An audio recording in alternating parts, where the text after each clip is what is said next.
Hello everyone, welcome to DVSK inter college. पिछले video class में हमने जाना मेसोपोटामिया के बारे में। मेसोपोटामिया की सभ्यता जो आधुनिक इराक गणराज्य में पड़ती है, तत्कालीन दजला और फरात नदियों के किनारे विकसित होने वाली सभ्यता थी। तो आज हम उसके भूगोल के बारे में अर्थात मेसोपोटामिया के थोड़े से भूगोल के बारे में परिचित होंगे, क्योंकि कोई भी सभ्यता हो बिना भौगोलिक अवस्थाओं के उसका विकास नहीं हो सकता। तो मेसोपोटामिया और उसका भूगोल आज हमारा टॉपिक रहेगा।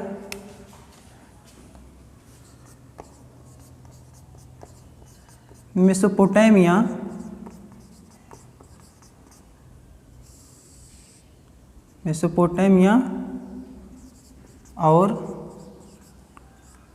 उसका भूगोल।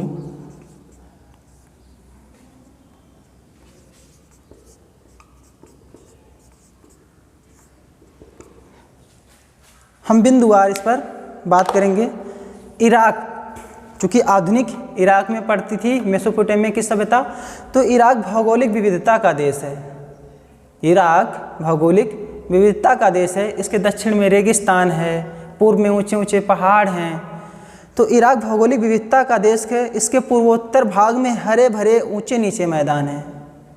इसके पूर्वोत्तर भाग में आप देखिए, नॉर्थ, साउथ, ईस्ट और वेस्ट, पूर्वोत्तर भाग, यानी कि यहाँ अगर इराक इतना बड़ा है तो यहाँ पूर्वोत्तर भाग में हरे भरे ऊंचे नीचे मैदान हैं, घास के मैदान हैं। स्टेपी घास के मैदान भी कहे जाते हैं। स्टेपी घास के मैदान कहाँ हैं? इराक के पूर्वोत्तर भाग में।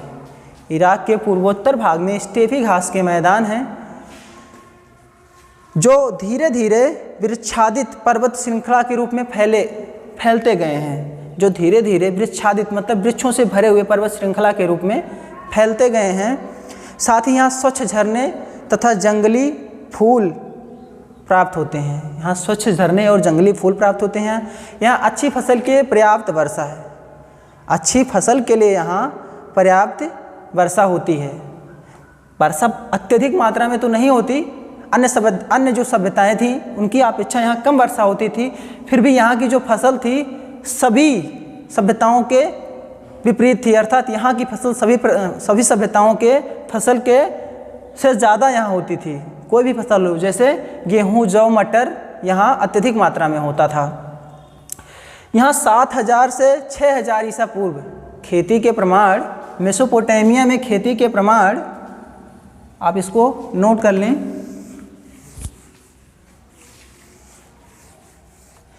मेसोपोटामिया में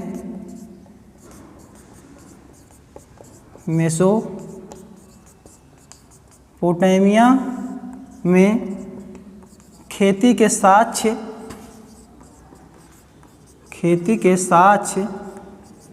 लगभग 7000 से 6000 ईसा पूर्व में मिलते हैं। यहाँ खेती के प्रमाण 7000 से 6000 ईसा पूर्व में मिलते हैं। क्योंकि ईसा पूर्व के पहले का जो सन है, ईसा के पहले का जो सन है, हम ऊपर से नीचे आते हैं, अर्थात 7000 से 6000, 5000, 4000, 3000, 2000, फिर आती है 1 ईस्वी। 1 ईस्वी के बाद का समय शुरू होता है, जैसे आज हमें 2020 ईस्वी में 2020 ईस्वी। तो ऐसे 7000 से 6000 ईसा पूर्व मेसोपोटामिया में खेती के साक्ष्य मिलते हैं। अभी हमने बनाया था नॉर्थ, साउथ, ईस्ट और वेस्ट। पश्चिमोत्तर भाग में ऊंचे नीचे मैदान थे, जहाँ स्टेपी घास के मैदान पाए जाते हैं। उत्तर में ऊंचे ऊंचे पर्वत हैं। उत्तर में ऊंचे ऊंचे पर्वत हैं, यहाँ भी स्टेपी घास के मैदान पाए जाते हैं। चूँकि यदि इस क्षेत्र में है तो यहाँ भी पाया जाना स्वाभाविक है। उत्तर में ऊंची भूमि है, जहाँ स्टेपी घास के मैदान पाए जाते हैं। यहाँ पशुपालन और खेती की अपेक्षा पशुपालन ज़्यादा सहायक है। खेती की अपेक्षा यहाँ पशुपालन ज़्यादा सहायक है, आजीविका का स्रोत है। लोग यहाँ उत्तर में खेती ना करके पशुपालन करते हैं, वहाँ से मांस प्राप्त होती है, ऊन प्राप्त होते हैं, दूध प्राप्त होता है, ये सब वहाँ बड़ी आसानी से मिलते हैं। इतना ही नहीं, वहाँ तमाम और दजला और फरात नदियों के अतिरिक्त भी वहाँ अन्य सहायक नदियाँ हैं जहाँ मछली और सिंचाई का साधन मिलता रहता है उनसे। तो यहाँ वर्षा के बाद इस स्टेपी घास के मैदान में वर्षा के बाद छोटी छोटी जब घासें उगती हैं, क्योंकि यहाँ पशुपालन ज़्यादा होता है जैसा कि अभी हमने बताया, तो वर्षा के बाद जब छोटी छोटी घासें उगती हैं तो वहाँ जो पशु होते हैं वहाँ उस खाने के उनके चारे के रूप में अच्छी प्रबंध हो जाती है। इसके आगे है, पूर्व में दजला की सहायक नदियाँ ईरान के पहाड़ी प्रदेशों में जाने के लिए परिवहन का अच्छा साधन है। ये पूर्व है, दजला की सहायक नदियाँ इधर कहीं ईरान होगा, ठीक। तो ईरान जाने के लिए दजला की सहायक नदियाँ परिवहन के साधन के रूप में प्रयोग की जाती हैं, एक अच्छी साधन मानी जाती हैं। आगे है, दक्षिणी भाग एक रेगिस्तान है। ये दक्षिणी भाग, हमने उत्तर पढ़ा, पूर्वोत्तर पढ़ा, पूर्व पढ़ा, अब दक्षिणी भाग। दक्षिणी भाग एक रेगिस्तान है जो दजला और फरात नदियों के द्वारा लाए गए जल के साथ मलबा और मिट्टी भी आता है। दजला और फरात नदियों में चूंकि ये भाग क्या है, दक्षिणी भाग रेगिस्तान है, दक्षिणी भाग रेगिस्तान है। तो दजला और फरात नदियाँ ऊपर हैं। दजला फरात नदियों के द्वारा लाए गए मलबे में जो उपजाऊ मिट्टी होती है धीरे धीरे यहाँ जमा होती है, इसलिए यह स्थान बहुत ही ज़्यादा उपजाऊ है। हालांकि रेगिस्तान है फिर भी यह स्थान बहुत ही ज़्यादा उपजाऊ है। यहाँ सबसे पहले यही वो स्थान है जहाँ सबसे पहले बड़े बड़े नगरों का, दक्षिण में आपने पढ़ा था ना, अक्कद और सुमेर दक्षिण में ही तो विकसित हुए थे। दक्षिण में ही यहाँ बड़े बड़े नगरों का विकास, नगरीय सभ्यताओं का विकास शुरू हुआ। यहीं पर लेखन कला और लेखन प्रणाली शुरू हुई, चूँकि अक्कद और सुमेर यहीं पर थे। सबसे पहली ज्ञात भाषा क्या थी, सुमेरियन या सुमेरी। इसके बाद अक्कदी लोग आए, अपना प्रभाव जमाए।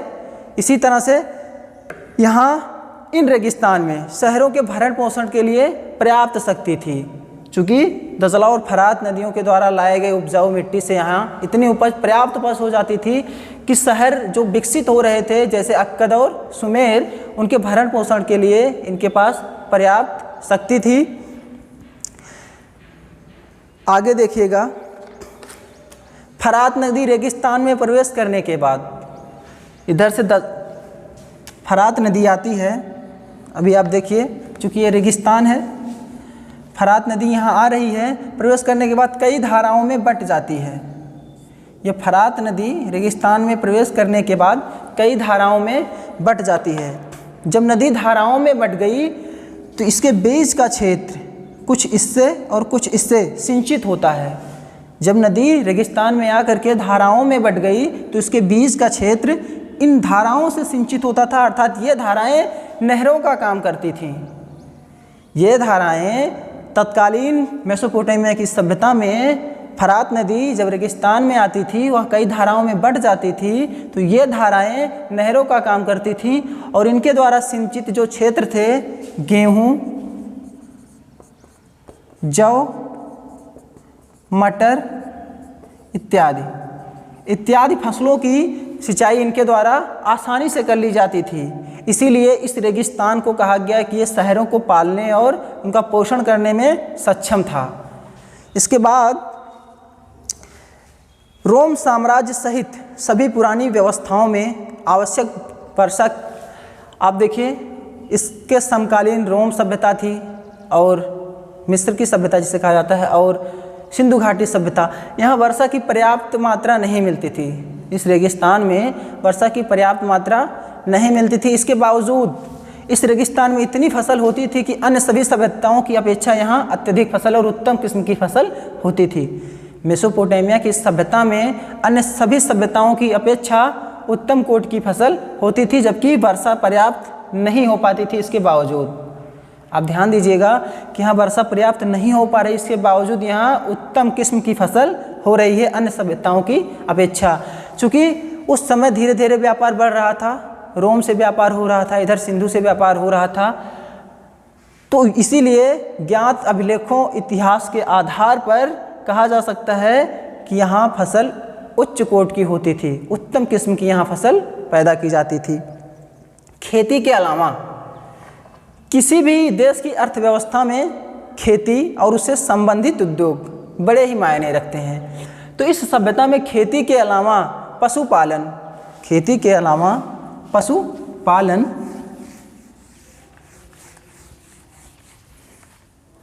खेती के अलावा पशुपालन,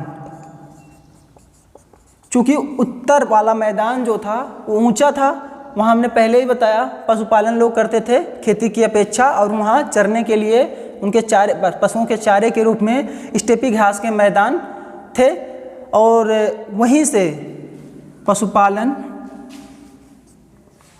मछलियाँ, चूँकि तमाम अन्य नदियाँ थीं, मछलियाँ और मांस ये सभी प्राप्त हो जाता था।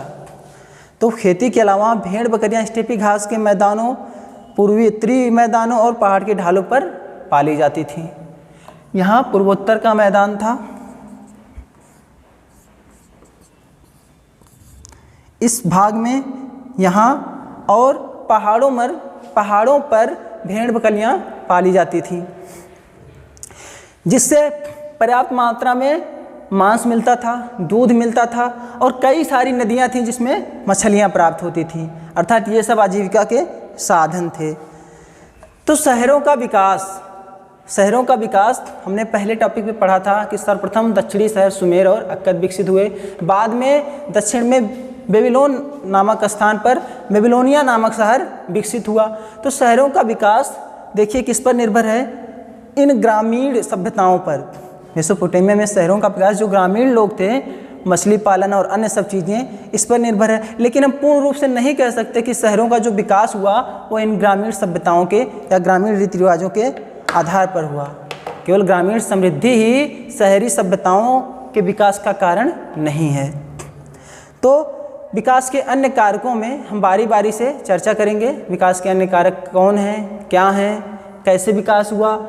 लेकिन इसके पूर्व हम जानेंगे शहरीकरण किसे कहते हैं, या शहर की सभ्यता कैसे विकसित हुई। इसको जानेंगे हम अगले वीडियो क्लास में। इसको आप दोहराइएगा और आप पढ़ते रहिएगा। कोई भी आपके मन में प्रश्न हो तो आप अपने विद्यालय के व्हाट्सएप ग्रुप पर पूछ सकते हैं या फिर यहाँ कमेंट कर सकते हैं। शेष हम सीखेंगे अगले वीडियो क्लास में। Thank you.